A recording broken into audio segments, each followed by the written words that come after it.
Bonjour à toutes et à tous. Aujourd'hui, on va laisser de côté les modèles 3D figés, statiques. On va voir comment on peut leur donner une sorte d'intelligence pour les rendre interactifs, capables de s'adapter, bref, presque vivants. Allez, on plonge dedans.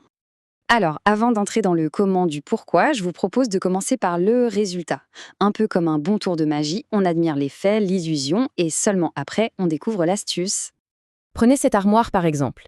On a juste à changer une seule valeur, disons sa largeur, et là regardez bien, tout se met à jour instantanément. Les portes, les étagères, les montants, absolument tout s'ajuste parfaitement. On parle de 8 modules, 7 niveaux de tablette, et tout est recalculé à la volée. Ce n'est plus un dessin, c'est un véritable système intelligent. Et que dire de cette chaise?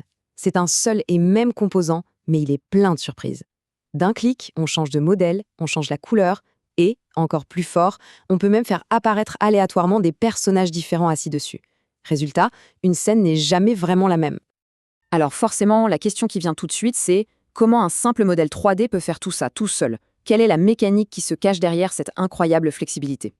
Bon, pour le comprendre, il est temps de soulever le rideau et de regarder ce qui se passe en coulisses. Il faut d'abord saisir la différence fondamentale entre une simple forme géométrique et un objet intelligent dans un programme comme SketchUp. Tout part d'une distinction de base, celle entre un groupe et un composant. Si on modifie un groupe, eh bien, seule cette copie-là va changer. En revanche, si on touche un composant, toutes ces copies, toutes ces instances, comme on les appelle, se mettent à jour en même temps. C'est la première étape, créer un lien, une relation entre des objets qui sont identiques. Mais le composant dynamique, lui, va beaucoup plus loin. Il ne se contente pas de relier des clones, non. Il ajoute une véritable couche d'intelligence. On pourrait dire qu'il ajoute un cerveau au modèle. Allez, plongeons au cœur de ce fameux cerveau. Ce n'est pas quelque chose qu'on peut voir ou toucher dans le modèle 3D. C'est une couche invisible faite de données et de règles. Ce cerveau, en fait, est constitué de ce qu'on appelle des attributs. Pour se faire une idée, le mieux, c'est de s'imaginer une sorte de fichier Excel secret qui serait directement attaché à notre objet. Toute la logique, toutes les règles du jeu, elles sont là-dedans, bien séparées de la forme physique. Voilà à quoi ça peut ressembler de façon très simple. On a des attributs, comme la largeur ou la matière. On peut leur donner une valeur fixe, bien sûr, mais là où ça devient vraiment intéressant, c'est qu'on peut laisser l'utilisateur choisir lui-même dans une liste déroulante. Et là, on touche à la vraie magie, les formules. Ça peut faire un peu peur, mais l'idée est simple. Cette formule, par exemple, elle calcule toute seule le nombre de trous à percer dans un panneau. Et elle le fait en fonction de la largeur totale, de l'espace sur les bords, du diamètre des trous. Le modèle ne fait plus que être, il calcule. D'accord, mais comment est-ce qu'une seule petite modification, comme la largeur, arrive à influencer autant d'éléments différents en même temps? La réponse, c'est une question de hiérarchie, de structure. En fait, on pense en termes de structure familiale. Il y a un grand-parent, un parent et un petit enfant. Le grand-parent, disons le panneau principal, ne peut pas donner un ordre directement au petit enfant, le perçage. L'information doit transiter par le parent, c'est-à-dire le trou. Du coup, un seul changement tout en haut de la pyramide va se propager en cascade, de niveau en niveau. Ok, on a compris la logique interne, le cerveau. Maintenant, voyons comment on donne vie à tout ça. Comment faire pour que les objets réagissent quand on interagit avec eux.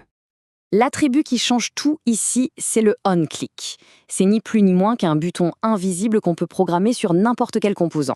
Quand on vient cliquer dessus avec l'outil spécial Interaction, on déclenche une série d'actions qu'on a définies à l'avance. Et si on combine ce on-click avec la fonction Animate, eh bien on peut créer des animations. Prenons cette formule par exemple. Elle dit simplement à un objet de pivoter sur son axe Z. Au premier clic, il va à moins 45 degrés.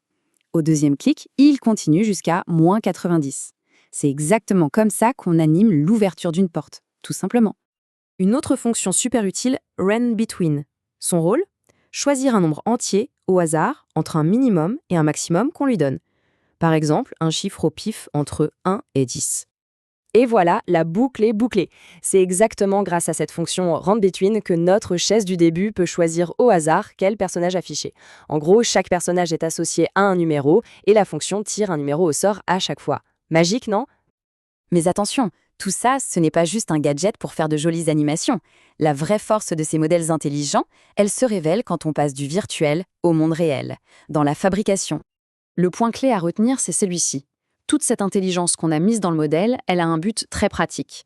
Les informations qu'ils contiennent ne sont pas seulement visuelles, elles sont surtout exploitables. Et voilà ce que ça donne. En un seul clic, le modèle est capable de générer un rapport complet, une nomenclature ultra précise.